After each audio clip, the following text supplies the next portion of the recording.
demo pembentukan Kabupaten Luwu Tengah dan pemekaran Luwu Raya sebagai provinsi di depan kantor Gubernur Sulsel, Jalan Urip Sumoharjo, Kecamatan Panakukang, Kota Makassar berujung ricuh. Kericuhan itu diwarnai aksi saling melempar batu dari arah pendemo dan dari dalam halaman kantor Gubernur Sulsel. Polisi dari Polsek Panakukang yang mengawali jalannya momen unjuk rasa tampak kewalahan melerai dua kelompok yang terlibat saling lempar. Jenderal Lapangan Aksi dari Aliansi Wijato Luwu, Adrian Syaputra mengatakan, awalnya unjuk rasa berlangsung damai di depan kantor orang nomor 1 di Sulsel itu. Demonstran, kata Ardiansyah, menyuarakan tuntutan agar Gubernur Sulawesi Selatan mempercepat pembentukan Kabupaten Luwu Tengah dan pembentukan Provinsi Luwu Raya. Seiring berjalannya aksi unjuk rasa, terjadi gesekan dari pihak massa Wijato Luwu dan Satpol PP. Bahkan, Ardiansyah menyebut ada oknum pegawai yang mengarahkan anak panah busur ke arah mereka. Selain itu, kata dia, juga terdapat satu peserta aksi yang diduga dikeroyok oleh oknum Satpol PP. Ardiansyah juga menyesalkan aksi mereka tidak ditemui langsung Gubernur Sulsel Andi Sudirman Sulaiman. Alasan ingin memisahkan wilayah administratif dari Provinsi Sulawesi Selatan, kata Ardiansyah, dilatar belakangi tidak meratanya pembangunan. Hal itu disebut Ardiansyah berbanding terbalik dengan kondisi pendapatan daerah di Luwu Raya. Terpisah, Kepala Satuan Polisi Pamong Praja Provinsi Sulawesi Selatan, Andi Arwin Aziz, mengatakan kericuhan bermula saat pengunjuk rasa memaksa masuk ke halaman kantor. Padahal, kata Arwin, kantor Gubernur Sulawesi Selatan juga merupakan satu dari sejumlah objek vital yang ada. Ia pun berharap aksi unjuk rasa di masa mendatang dapat disampaikan dengan damai. Adapun akibat kericuhan itu, lanjut Arwin, menimbulkan korban luka di kubu petugas Satpol PP dan rusaknya fasilitas kantor. Arwin menampik tudingan Ardiansyah yang menyebut kericuhan dipicu adanya pemukulan peserta demo oleh anggota Satpol PP.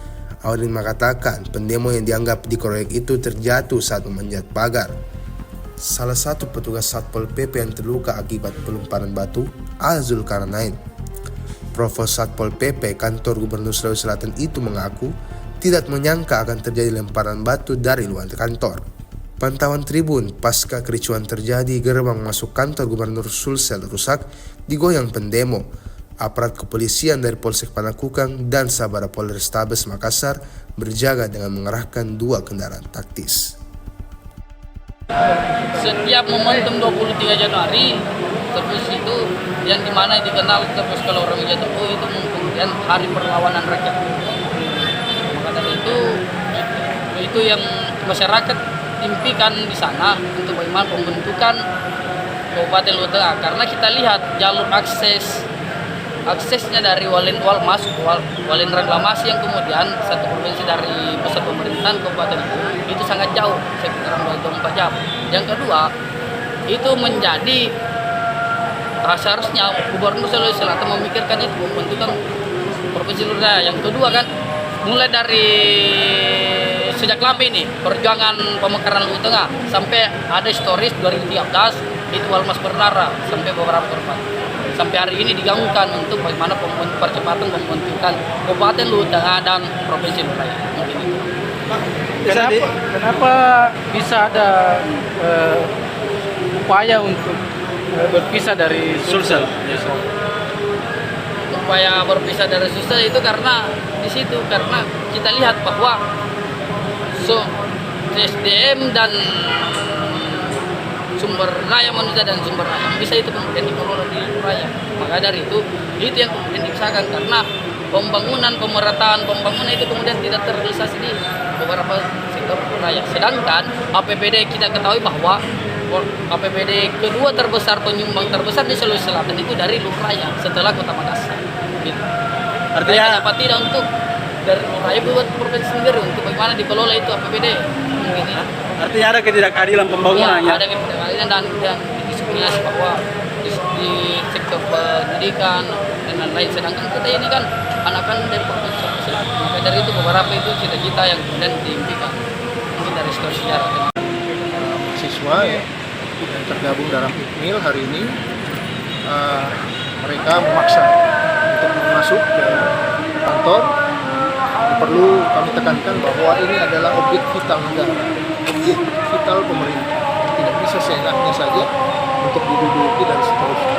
Kami pada prinsipnya Satpol PP Provinsi hadir untuk menjadi benteng, mengawal wibawa pemerintah Provinsi Sulawesi Selatan untuk tidak seenaknya seperti itu.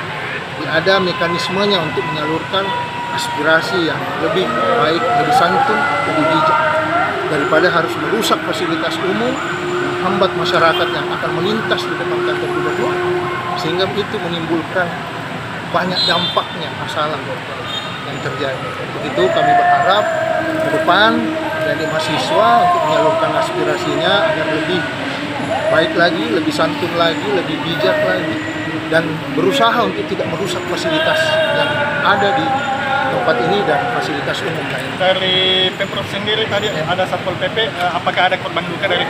Banyak, ada 6 orang sementara di poliklinik bisa diliput di sana. Ada boleh 5 orang, ya 5 orang. Itu kepalanya robek dan sekarang dijahit kepalanya. Dan ada beberapa luka-luka. Bahkan ada di sini sakit.